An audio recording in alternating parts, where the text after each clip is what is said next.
pleased to announce the next and final component of our presentation this morning, our program this morning. That will be a state-of-the-art lecture, which will be of real importance to anybody that's involved in the management of prostate cancer. The title is Prostate Cancer Registry and Update. Matthew Cooperberg will be our presenter. Dr. Cooperberg is Associate Professor of Urology, Epidemiology, and Biostatistics in the Helen Diller Family Chair in Urology at the University of California, San Francisco. Matt, welcome. Thank you very much. It's really an honor and a great pleasure to be able to give you an update today on the exciting progress being made in the AQUA registry on behalf of the American Urological Association. AQUA is the AUA Quality registry. It was launched initially last year with the goals of redefining how we do quality assessment and quality improvement in this country. As you may all know, research on health services, on the quality of care that we provide, on the outcomes that our patients achieve, and the comparative effectiveness of the different treatments available for complex urologic conditions requires high-quality clinical data, ideally gathered at the point of care at the national level. I think it's increasingly clear that the traditional sources of data used for these goals, things like Medicare, SEER, etc., certainly have had their role, but ultimately are inadequate due to reasons of both accuracy and clinical depth.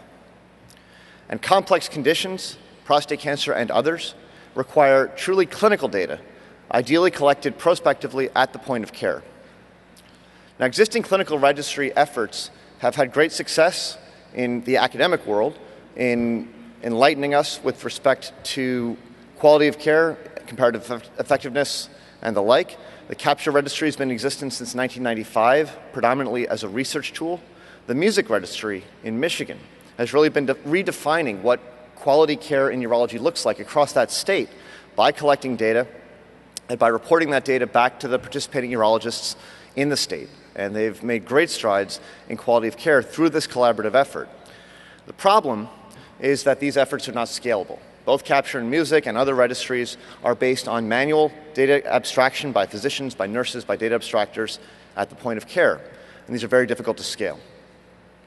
So last year, the AUA launched the AQUA registry, the AUA Quality registry, with the goal being to collect detailed national data on processes of care and outcomes for patients with urologic diseases. And the primary goal is quality assessment and quality improvement through local feedback to the practices, to the practicing urologists at the point of care.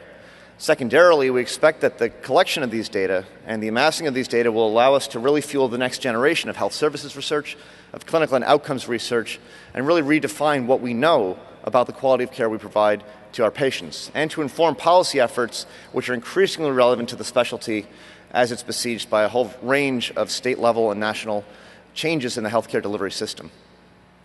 We made the decision to start with prostate cancer for a number of reasons.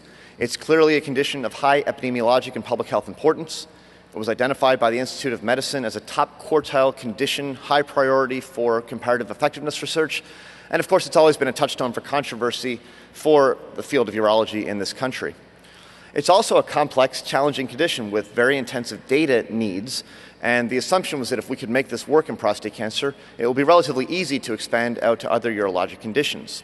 It is also certainly the case that prostate cancer is a clear test case for the need for patient-reported outcomes, for direct reporting by patients of their quality of life and their own experience before and after treatment. Now, the key principles here, as I mentioned, most registry efforts to date have relied on manual data abstraction, which is generally accurate but is expensive, time-consuming, and ultimately not scalable.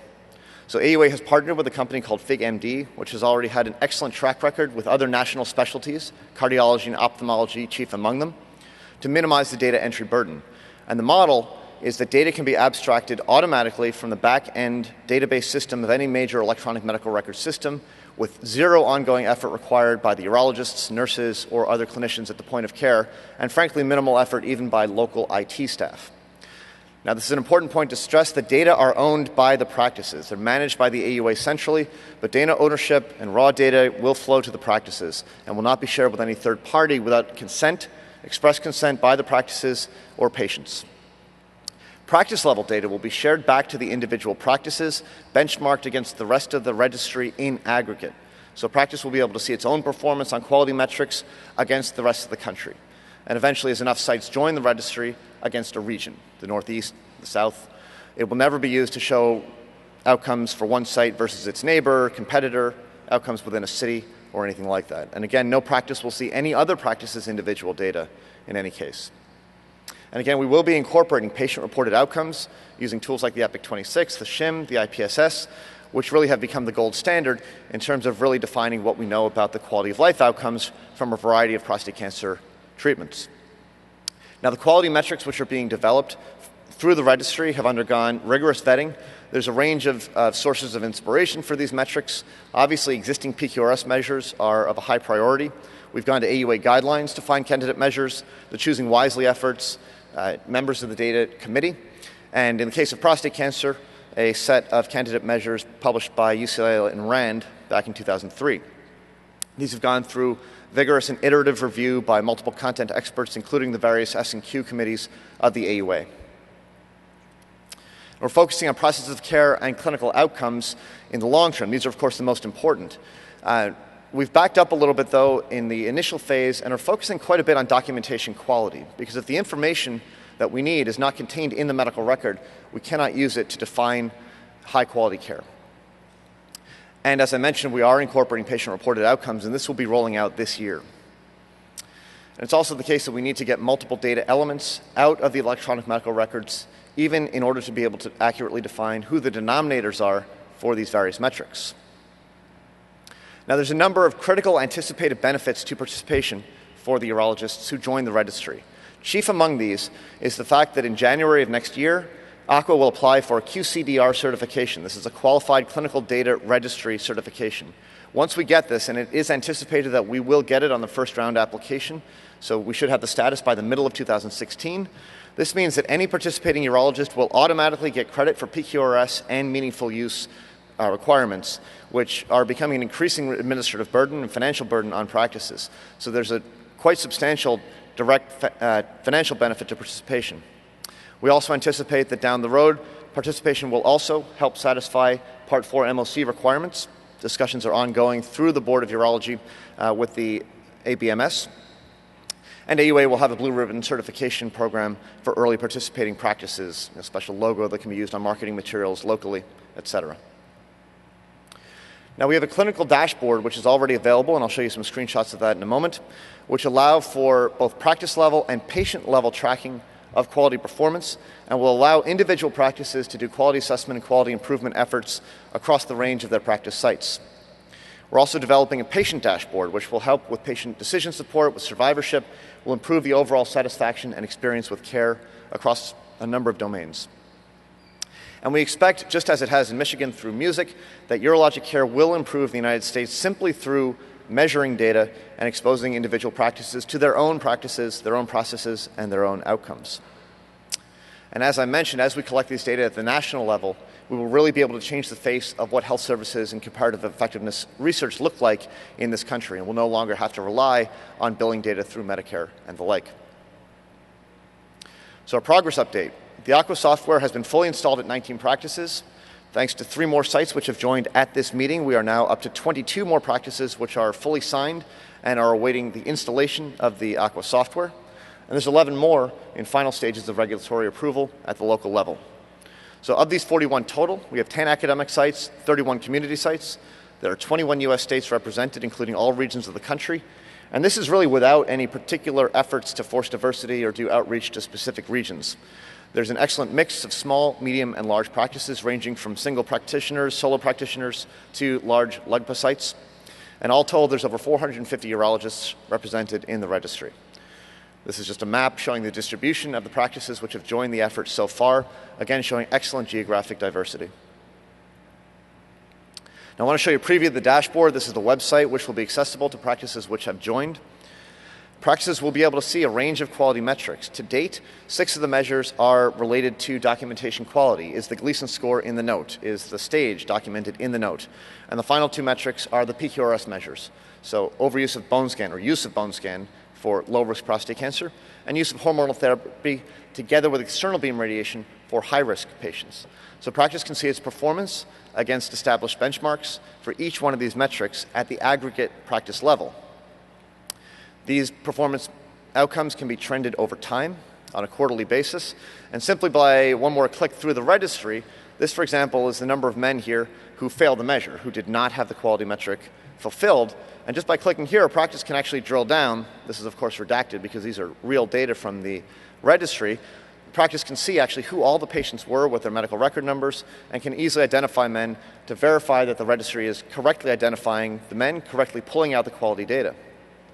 And the practices can also drill down at the provider level, the practice group level, or the location level within a given practice to look for variation across different providers and sites within a given group.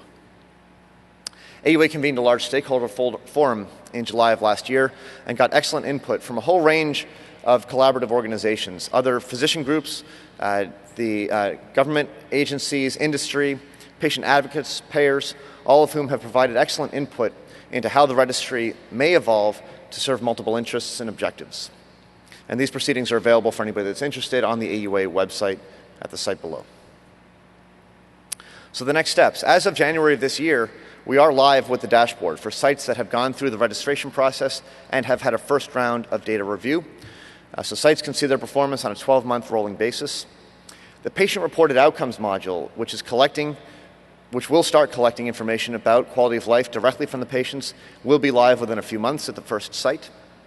We are obviously extremely interested in continuing to recruit practices to AQUA, and we're making excellent progress with a variety of electronic medical record systems, including now for the first time Epic EMR systems. We have the first two which will be coming live in the next week or so. It's also very important to note that, as I said before, we were starting with prostate cancer for the reasons mentioned earlier, but always with the goal of expanding out to other conditions in urology. And this will actually be happening on an accelerated time frame.